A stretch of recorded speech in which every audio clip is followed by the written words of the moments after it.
Entende isso aí, ó? Faturamento é diferente de lucro e a maioria das pessoas elas se perdem aqui. E eu quero deixar uma coisa bem clara aqui para vocês. Faturamento, às vezes você fala assim, nossa, mas isso é simples. É simples talvez para você, mas tem muita gente que eu converso o tempo inteiro e não tem esse tipo de entendimento. Faturamento é o que entra, lucro é o que fica. Você tem que ter isso na sua consciência. E tem muito empresário que ele confunde os dois e aí começa todo o rolo, o tombo, os problemas. Por quê? Porque você pode faturar 1 milhão por mês. Mas se o seu custo é 999 mil, parabéns. Você tá um pobre disfarçado de um empresário de sucesso que fatura 1 milhão. Isso é a realidade. E sabe o que acontece? É que o faturamento ele enche o ego de muita gente. Só que é o patrimônio que constrói a liberdade. É o lucro que constrói a liberdade. É o lucro que constrói patrimônio. Não é o faturamento.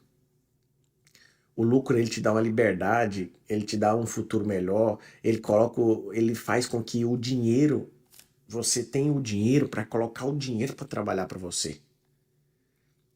Se você não consegue entender essa diferença, você passa uma vida inteira, escuta o que eu estou te falando, você passa uma vida inteira sendo rico, mas você é rico para os outros e pobre para você mesmo. Então, se você está nesse ciclo vicioso, você tem que olhar o que realmente importa. Quando você está nessa posição, você tem que ver aquilo que você fatura, o quanto disso, o quanto que eu posso desenvolver, o que eu posso fazer para que sobre mais, eu tenha lucro e esse lucro eu faça isso trabalhar para mim.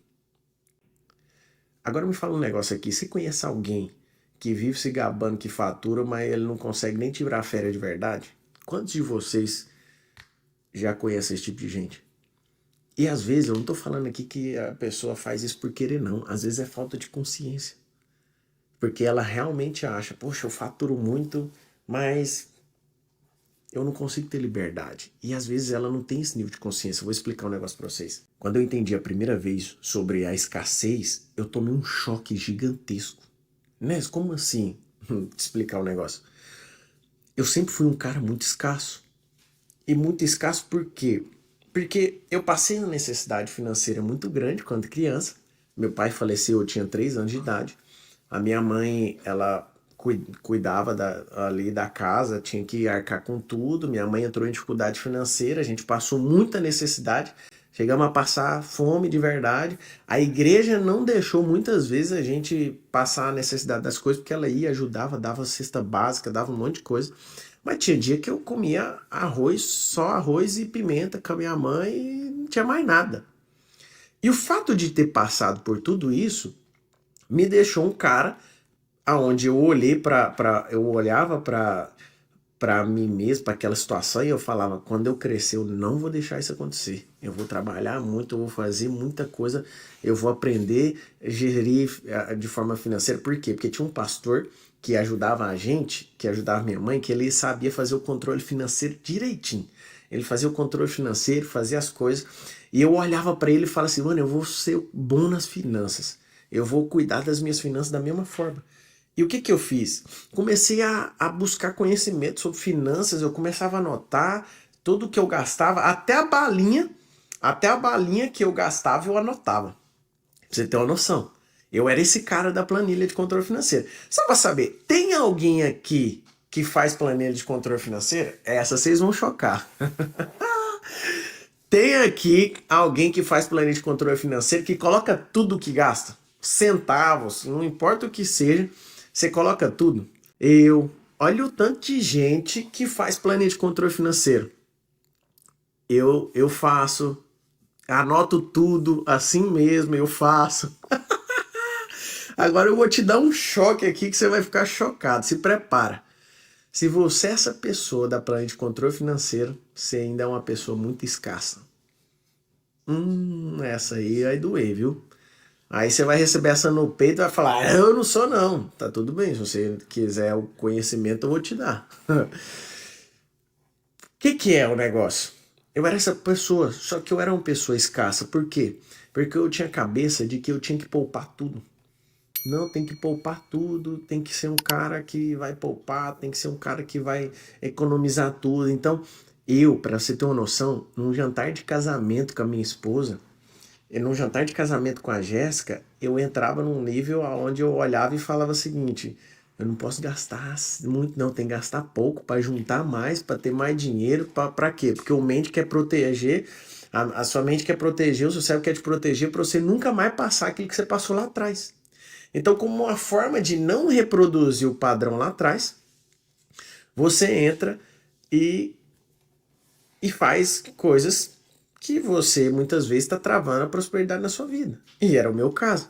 E por eu ser um cara muito escasso, eu fazia essa planilha de controle financeiro, eu fazia tudo e poupava tudo, e eu não gastava com nada. Nada que você imaginar. A Jéssica queria ir num restaurante, eu queria ir num restaurante, e eu falava, não, não vai, porque lá é caro. Se lá é caro, nós vai juntar o dinheiro que nós gastaria lá pra gente investir.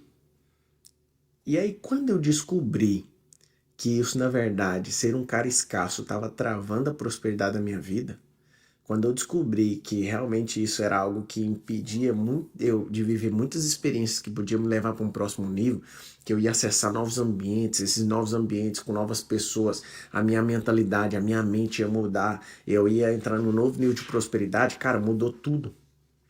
Mudou tudo. E aí, ó, o Rodrigo tá falando aí, ó. Fala do coco bambu. É, coco bambu foi o meu destravar. Foi um destravar danado. Eu lembro a primeira vez que eu fui no coco bambu com a Jéssica, a gente sentada, foi pro aniversário de um primo meu. A gente não sabia, ele só falou que era no shopping. Ó, num restaurante no shopping.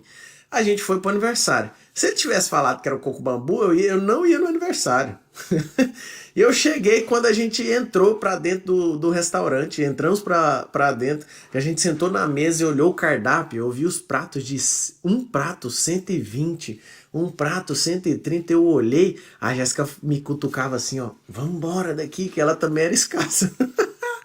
E ela cutucava e falava assim, amor, vamos embora. E aí eu fiquei numa sinuca de bico, por quê? Porque eu achei caro também, eu queria ir embora, mas eu fiquei numa sinuca de bico de duas coisas, de dois bloqueios. Um que era da escassez, que não queria pagar, o outro era da necessidade da aprovação. Que eu não queria ir embora com vergonha do povo que ia achar de mim que eu tava indo embora porque eu não queria pagar. Naquele momento, ela cutucava, falava, vamos embora. Eu, não, segura, vamos pedir um prato para nós dois. E assim foi, começou a destravar. E eu senti uma dor imensa para pagar aquele dia. No entanto, eu vi que aquilo não mudou em nada na minha vida. Eu não fiquei mais pobre, eu tinha um dinheiro e, na verdade, eu tive uma das experiências, melhores experiências, até então, naquele momento, de restaurantes, de gastronomia, de ambiência, eu me senti outro cara naquele ambiente. E eu percebi que aquilo mudava tudo, entende? Ou seja, existem coisas que você está desenvolvendo e fazendo por falta de consciência. Você não tem que fazer. Por que eu digo que a planilha de controle financeiro ela te deixa um cara escasso? Porque você não tem que fazer uma planilha de controle financeiro simplesmente pelo fato de, eu quero anotar tudo. Em vez de anotar tudo, eu vou te ensinar a você fazer o custo e despesa. Vou te ensinar. Calma que nós vamos chegar lá. Então, o que você precisa ter é consciência. Consciência de muita coisa. Entende? Se você não tem, por exemplo, uma gestão, você está falando, você não precisa ter gestão? É claro que tem que ter gestão. Se você não tiver gestão, você vira uma bomba relógio, mas você vai fazer a gestão de riqueza. Entende? Às vezes você é uma pessoa que sabe vender no seu negócio, mas você não está sabendo multiplicar. E sabe o que é o grande problema? Eu converso com vários multimilionários. Eu converso com bilionários, eu converso com muita gente. E sabe o que é a maior dificuldade? A maior dificuldade das pessoas não é ganhar dinheiro. Por mais que isso não entre na sua cabeça ainda. Mas eu declaro que você vai entrar na sua cabeça, você vai ficar um cara muito próspero, uma pessoa muito próspera, uma mulher próspera, um homem próspero. E você vai entender o que eu estou te falando e você vai lembrar desse dia, dessa live. A dificuldade não é ganhar dinheiro. A grande dificuldade das pessoas de sucesso é multiplicar o dinheiro. Tem várias pessoas, vários empresários que eu vejo, eles não têm um controle de fluxo de caixa. Ele vive no modo sobrevivência, literalmente, no modo sobrevivência. É um dia após o outro, é uma doideira após a outra e vivendo nessa loucura por falta de uma gestão. Tem gente que eu converso que ela não sabe nem para onde o dinheiro está indo. Você acredita? Quem não sabe fazer conta nunca vai construir uma liberdade no seu negócio.